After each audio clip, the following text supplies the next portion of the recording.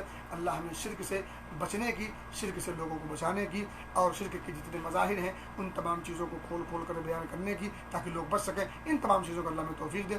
میں اللہ بھی خیر و فقہ فی الدین، اللہ جس طرح معاملہ کرتا ہے خیر کا، اسے دین کی سمجھ دے دیتا ہے۔ اللہ ہمیں دین کی سمجھ دے تاکہ ہم دین پر صحیح معنوں میں عمل پیرا ہو سکیں، اور اپنے ایمان کو، اپنے ایمان کا سودا ہونے سے بچا سکیں، اور اپنے آپ کو توحید کی ڈگر سے، انحراف سے اپنے آپ کو بچا سکیں۔ اللہ ہمیں توحید پر رکھ، توحید پر اٹھا، اور جب تک رکھ، اور اللہ ہم سب کو